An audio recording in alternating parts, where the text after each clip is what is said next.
Dia Mundial da Educação, celebrado neste domingo, com tantos temas essenciais para a gente discutir em tantas áreas em todo o mundo. E a gente vai falar um pouquinho mais sobre isso. Eu recebo aqui na Band News FM o Roberto Xavier, ele que é gerente executivo de educação do SESI São Paulo. Roberto, primeiro, muito obrigado por disponibilizar o seu tempo para conversar com a gente sobre esse tema, de novo, essencial para o nosso presente e para o nosso futuro.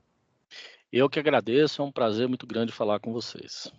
Quando a gente fala de educação, muita gente pensa primeiro nos alunos, nos futuros profissionais, cidadãos, mas para que essas pessoas alcancem tenham um ensino de qualidade, para que possam ser no futuro bons profissionais, cidadãos, tem um público que é vital nessa discussão. O professor, a professora e tantos outros profissionais ligados a essa área da educação. Eu queria te ouvir primeiro um pouquinho sobre isso. A gente está falando aqui, né, em alusão ao Dia Mundial da Educação, o quanto é vital a gente discutir formação, desenvolvimento para essas pessoas, para essas categorias.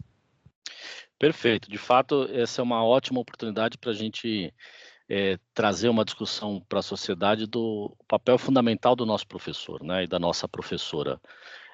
Não só pensar, embora isso seja absolutamente indispensável pensar na formação inicial, mas na representação que tem o professor e a professora na sociedade. A gente precisa de um grande movimento nacional que valorize a profissão docente, que valorize o nosso professor, a nossa professora, que se dedicam primeiro anos de estudo para que possam se preparar, para que possam desenvolver os nossos filhos do ponto de vista da educação nas escolas privadas, públicas, e 80 e tantos por cento das matrículas no país são em escolas públicas, mas na perspectiva de que, de fato, sem o professor não há futuro. Sem professor não há um futuro promissor para o desenvolvimento humano, não há um futuro promissor para que a gente tenha um país mais justo para toda a sociedade. Então, é uma oportunidade incrível da gente reforçar esse papel do professor na sociedade, pensando sim na qualidade da sua formação inicial, nos desafios que tem o país nas suas dimensões territoriais enormes, que uma coisa se aplica a São Paulo, outra não se aplica ao Amazonas, enfim, considerar todas essas características do nosso país, mas cuidando da formação inicial e, sobretudo, da formação continuada dos nossos professores. O professor é um profissional, professor e professora, né? São profissionais de altíssima relevância para a sociedade e que nós, como sociedade, precisamos cada vez mais reconhecer e valorizar o trabalho deles. Antes da gente falar um pouco das ações, né, do SESI nesse sentido, tem um ponto que você falou que é essencial. Muita gente pode pensar, não, é a formação do professor, ele terminar ali uma graduação para ir para a sala de aula, mas a formação continuada é essencial. Vocês trabalham, por exemplo, no SESI recentemente receberam prêmios com alunos em robótica. E não adianta você, com um professor que viu há 10 anos o que era o ensino, o que ele precisava passar para a sala de aula, a tecnologia mudou muito e a gente precisa fazer com que o professor tenha as ferramentas para avançar junto com o mundo, né? Perfeito. O exemplo da robótica cabe muito bem nessa questão da formação continuada. A gente, por exemplo, nós estivemos num programa de apoio aos municípios no estado e chegamos em alguns lugares em que professores não tinham formação continuada há 10 anos. Nós sabemos e os estudos apontam que a evolução tecnológica e a evolução da sociedade cada vez acontece num menor espaço de tempo. Antigamente, uma nova tecnologia ou uma mudança cultural demorava 50 anos para ser implantada numa sociedade, hoje demora 2, 3 anos. A gente vê jovens, aliás, a gente vê crianças que já nascem praticamente plugadas e com uma capacidade de fazer relações no uso, por exemplo, de um smartphone que adultos não conseguem fazer. Então, de fato, a transformação da carreira do professor, ela precisa ser acompanhada por uma potente formação continuada, não só para sua prática docente, mas também por compreender bem os novos alunos que estão chegando, seus novos desafios, suas limitações e suas potencialidades, para que de fato possa produzir uma educação de alto nível. E é muito importante dizer que quando a gente fala de tecnologia, nós não estamos falando de recursos tecnológicos físicos. A gente tem, por exemplo, no SESI, como foi dito, a experiência da robótica e ganhamos primeiro e segundo lugar no Mundial em Houston, com duas escolas nossas do interior, uma de Araras e outra de Santa Cruz do Rio Pardo, que de fato tem uma ação, como nossa rede toda, uma ação importante da robótica, mas há por trás disso, e antes, nos anos iniciais do ensino fundamental, por exemplo, muita ação de desenvolvimento de pensamento computacional, por exemplo, de lógica, de raciocínio lógico, totalmente desplugado, sem o uso de aparatos tecnológicos, de tela, que são absolutamente possíveis de desenvolver pelos professores, por todos os professores e professoras, que independe, portanto, de recursos financeiros ou mais do que isso, tecnológicos. A essência e esta formação continuada tem essa missão de fazer com que os professores sejam capazes de, ao longo do tempo, reconhecer e reconhecendo as novas potencialidades da tecnologia, adaptar seu ensino, não para que seja substituído, mas para que, junto com ela, possa desenvolver ainda mais as potencialidades dos alunos. E lembrando, isso é muito importante, a tecnologia não se resume a um dispositivo tecnológico. Ela está muito mais, na educação, ela está muito mais para um processo didático e metodológico eficiente do que necessariamente para o uso de um dispositivo. E importante, né? Às vezes o dispositivo tecnológico, que pode muito auxiliar, mal utilizado, ele pode até atrapalhar no desenvolvimento de um aluno. Aí eu queria olhar um pouco para esse aluno. Dentro do campo da educação, a gente tem visto um movimento, né, importantíssimo de combate a desigualdades em inúmeras áreas. Na educação, isso se dá de várias formas, uma delas, as parcerias.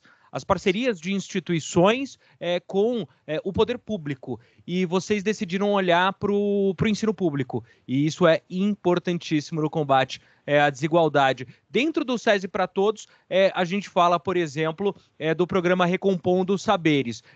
Tenho que citar aqui, olhar para a pandemia, olhar inúmeros setores afetados, a educação infelizmente não ficou de fora, o ensino público teve um prejuízo para muitos maior do que no ensino particular, por inúmeros fatores, e vocês decidiram olhar para isso, olhar para, vou chamar aqui de competências básicas, talvez, matemática, língua portuguesa. Como foi a decisão de olhar para o ensino público, olhar para recuperar o aprendizado que ficou defasado na pandemia? E queria que você falasse um pouquinho dos resultados, né? O projeto começou em São Paulo, mas já está em outros estados. Perfeito, Sandro. O que a gente percebeu nesse momento da pandemia? O SESI, como todas as redes públicas e privadas, tiveram que se desdobrar num curtíssimo espaço de tempo para entregar uma solução capaz de manter os nossos alunos e os alunos engajados no seu desenvolvimento, né? Professores tiveram um papel essencial e que foi ainda pouco reconhecido pela sociedade, de manter esses alunos em desenvolvimento durante o período da pandemia. E a gente, né, percebendo esse movimento intenso de adaptação para aquele momento, nós fizemos uma reflexão da construção que o SESI tem há mais de 70 anos. Né? O SESI há mais de 70 anos tem escolas aqui no estado de São Paulo, vem construindo um trabalho muito sólido, numa escala importante. Nós temos 142 escolas aqui no estado de São Paulo, perto de 100 mil alunos matriculados nas nossas escolas, com material didático próprio, com uma ideia e uma crença sobre educação muito sólida na nossa rede, e todo o trabalho desenvolvido pelos nossos professores, desde a criação do material didático, todo o trabalho nosso de formação continuada de professores, a gente sentiu que tinha uma potência muito importante neste momento que o país viveu da pandemia e principalmente pós-pandêmico. E aí, de fato, estruturamos um programa para ser ofertado às redes públicas, de recomposição das aprendizagens em língua portuguesa e matemática. Nós fizemos uma avaliação curricular no currículo paulista, na BNCC, de forma a separar aquelas competências essenciais para cada ano escolar, e em cima dessas competências essenciais, tanto de língua portuguesa quanto de matemática, nós desenvolvemos recursos pedagógicos e uma formação de professores capaz de atuar em larga escala. Tem uma coisa que a gente acredita com muita força, de que formação de professores, especialmente a formação continuada, se faz presencialmente. E foi assim que nós fizemos. O SESI atendeu 427 municípios no estado de São Paulo com este programa de recomposição das aprendizagens. 427, não, desculpa.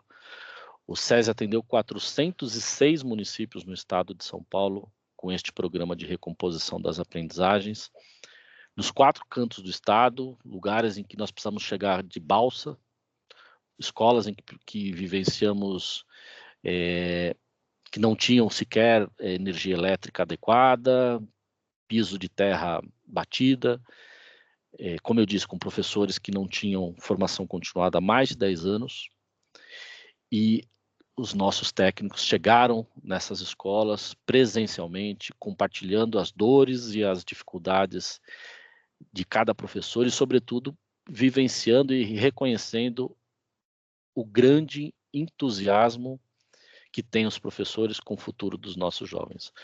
Todos os professores que nós conhecemos, e foram milhares, têm, de fato, uma capacidade de transformação na sua comunidade incrível. E este foi o programa. Como eu disse, 406 municípios, atendemos aí perto de 26 mil professores neste programa específico, um universo de quase 1 milhão de alunos impactados no estado de São Paulo, com resultados práticos de curta duração, 6 meses nós começamos, fizemos uma avaliação inicial, que a gente chama de avaliação diagnóstica, atuamos na formação do professor específico, lado a lado, apoiando os professores, fornecendo também alguns recursos pedagógicos, e isso foi capaz de resgatar ou de fortalecer o trabalho dos professores e resgatar a aprendizagem desses alunos num curto espaço de tempo. Isso foi muito proveitoso. A gente vai falar, né, dentro desse conteúdo que a gente tem levado ao ar aqui na Band News FM, também sobre a Faculdade SESI, que oferece a formação, a residência, a oportunidade do professor, para quem não conhece, assim como uma residência médica, o professor tem que entender como funciona a sala de aula, bolsa auxílio, a evasão é muito grande para quem não tem condição de continuar uma graduação com todos os custos que a vida impõe para a gente. A gente vai falar sobre isso, mas aí, voltando a falar sobre os programas, eu vou pular o Novo Olhar para antes falar de um que também é vital. A gente estava falando aqui do ensino fundamental, mas a gente tem que falar de alfabetização.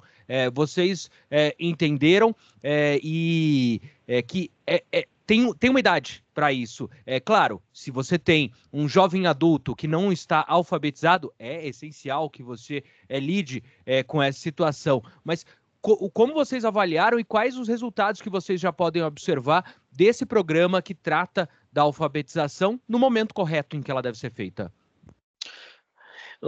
Nesse programa que eu estava dizendo sobre a recomposição das aprendizagens, a gente aprendeu muita coisa com os professores das redes públicas. E a gente aprendeu que, de fato, esta etapa escolar, os primeiro e segundo ano, precisa de uma atenção muito especial. Muito, muito, muito especial. E aí, nesse sentido, a gente desenvolveu um programa que também hoje já está em 427 municípios no estado, que inicia com atividades muito específicas para a educação infantil nos alunos ali de 4 e 5 anos, e que entra no primeiro e no segundo ano, de fato, com a alfabetização, para que a gente possa potencializar a alfabetização na idade certa. Esse programa a gente começou do ano passado, esse ano ele ganhou robustez e força. A ideia, da mesma forma, formação presencial com os nossos técnicos nas escolas municipais, acompanhamento pedagógico por parte dos nossos técnicos, recursos didáticos para que a alfabetização seja garantida no primeiro, aliás, ao término do segundo ano do ensino fundamental. Isso para que a gente chama de sucesso escolar, isso é absolutamente indispensável, né? Que a gente precisa garantir para que o aluno tenha sucesso ao longo da sua vida acadêmica, da sua vida escolar, que a alfabetização aconteça na sua plenitude, no início aí da sua vida escolar, primeiro e segundo ano do fundamental. Roberto, para a gente fechar, e aí a gente começou aqui falando, né, sobre tecnologia, do uso, entre as correto, do bom uso da tecnologia, não obrigatoriamente do dispositivo tecnológico. A gente tem um outro programa, Novo Olhar, que traz também novas metodologias de ensino e trata também de tecnologia. Como é que ele foi implementado e como é que está funcionando esse programa do SESI? Esse é um ponto muito, muito importante, né? Quando a gente fala de uso de tecnologias e das tecnologias, nós estamos com esses dois programas com uma entrega muito robusta e relevante para os professores. O primeiro deles em língua portuguesa, que nós chamamos aqui de Palavra em Cena, que nada mais é do que uma formação de professores que traz a tecnologia das artes cênicas do teatro. Olha o que eu estou dizendo, tecnologia das artes cênicas e do teatro, para que professores possam engajar mais seus alunos para a leitura e para a alfabetização e todo o processo da vida escolar dele. De novo, não é obrigatório, não é só o celular que a gente precisa usar na sala de aula para engajar o aluno, né? Exatamente isso. Um livro, ele é tão importante para o desenvolvimento do ser humano, para o desenvolvimento educacional dos alunos, que ele não pode ser substituído. E essa questão da atuação do professor com o repertório e com a tecnologia embutida nas artes cênicas, na arte, potencializa a ação do professor de forma que os alunos tenham muito mais engajamento, não só para a leitura, mas para todas as competências e as habilidades previstas. Esse programa é do final do ensino fundamental 1, quarto e quinto ano, e de sexto ao nono, mas de forma muito intensa e, portanto, com a tecnologia das artes e mais especificamente das artes cênicas. Outro programa que nós estamos executando é o PCMAT, é um programa de desenvolvimento de professores em matemática, que também usa a tecnologia do conceito de pensamento computacional, que está por trás disso lógica, né, raciocínio lógico, capacidade de estabelecer padrões, e que não usa tecnologia. Ele usa a tecnologia da compreensão matemática de todo um processo de aprendizagem, capaz de que os alunos consigam ter mais significado ou aprender com mais significado todas as competências e habilidades previstas para os seus anos, de forma que com aprendizagem mais significativa, com metodologias ativas de ensino, o professor consegue conectar os conceitos do pensamento computacional que está previsto na BNCC para a prática da matemática também no final do Fundamental 1 e Fundamental 2 inteiro. Roberto Xavier, gerente executivo de educação do SESI São Paulo. Roberto, queria te agradecer muito por esse bate-papo aqui com a gente sobre um tema tão importante, falando nesse fim de semana, nesse domingo que a gente celebra o Dia Mundial da Educação. Roberto, muito obrigado e até uma próxima. Eu que agradeço. Vamos aproveitar esse Dia Mundial da Educação para elevar o pensamento, não, deixa eu refazer. Vamos aproveitar esse Dia Mundial da Educação para valorizar e agradecer o papel dos nossos professores e professoras que atuam nas nossas escolas. Esses profissionais merecem todo o nosso respeito e reconhecimento. Obrigado, Sandro. Obrigado.